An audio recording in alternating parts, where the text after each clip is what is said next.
1 अप्रैल 2026 Argentina के शहर Ushuaia से एक क्रूज जहाज निकलता है जिसमें 23 डिफरेंट कंट्रीज के लगभग 150 लोग बैठे होते हैं और ये जहाज अंटार्कटिका और साउथ अटलांटिक के रिमोट आइलैंड पर एक सफर पर जा रहा था। अब इस ट्रिप के 5 दिन बाद एक 70 साल के डच सिटीजन को सर दर्द और बुखार शुरू हो जाता है, जिसके बाद इसको सांस लेने में भी तकलीफ होती है। देखते ही देखते हालत इतनी खराब हो जाती है कि 11 अप्रैल को ही जहाज पर उनकी मौत हो जाती है। 24 अप्रैल को ये जहाज अफ्रीकन आइलैंड सेंट हेलेना के पास ड्रॉप करता है। यहाँ पर मुर्दा पैसेंजर की बीवी उसके साथ उतर जाती है और यहाँ से ये औरत डेड बॉडी को लेकर साउथ अफ्रीका चली जाती है। और 25 अप्रैल को ये औरत साउथ अफ्रीका से एम्स्टर्डम की फ्लाइट में बैठने ही वाली थी कि अचानक से इसकी तबीयत खराब हो जाती है और देखते ही देखते ये औरत एयरपोर्ट पर ही कोलैप्स कर जाती है एंड ऑन 26 अप्रैल इनकी भी डेथ हो जाती है। और इस तरह एक एक करके इस जहाज पर पैसेंजर बीमार हो रहे थे। 2 मई को वर्ल्ड हेल्थ ऑर्गेनाइजेशन को इन्फॉर्म किया जाता है और टेस्ट कंडक्ट करवाए जाते हैं और फिर डायग्नोसिस निकल कर आता है hanta virus. Deadly hantavirus. The hantavirus.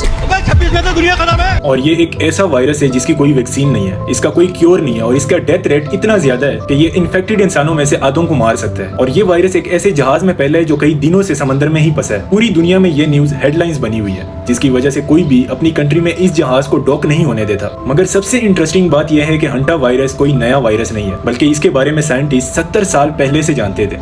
ये पहली बार सामने आया था जब जंग के दौरान हजारों सोल्जर्स बीमार हो गए थे। हंटा वायरस कोई अकेला वायरस नहीं है, बल्कि ये पूरी फैमिली है और ये चूहों में मिलती है। अलग अलग चूहे अलग अलग हंटा वायरस कैरी करते हैं। इस वायरस के बारे में मॉडर्न हिस्ट्री में सबसे पहले पता चला था 1950s के कोरियन वॉर में। इस वॉर में अमेरिकन सोल्जर साउथ कोरिया में लड़ रहे थे और अचानक 3000 सोल्जर एक अजीब बीमारी का शिकार हो गए। पहले इनको तेज बुखार आया, फिर सर दर्द और फिर उल्टियां होना शुरू हुई और देखते ही देखते किडनी ने काम करना छोड़ दिया। लेकिन इनको ये नहीं समझ आ रही थी कि ये कोई बीमारी है या कोई केमिकल वेपन। इस मिस्ट्री को सॉल्व करने में लगभग 30 साल लग गए थे। 1980s के आसपास एक South Korean virologist doctor Ho Wang Lee, उन्होंने आइडेंटिफाई किया कि ये बीमारी चूहों से मिलने वाली एक बीमारी से होती है और उन्होंने इस वायरस का नाम साउथ और नॉर्थ कोरिया में बहने वाले एक दरिया हंतान रिवर के नाम पर रख दिया।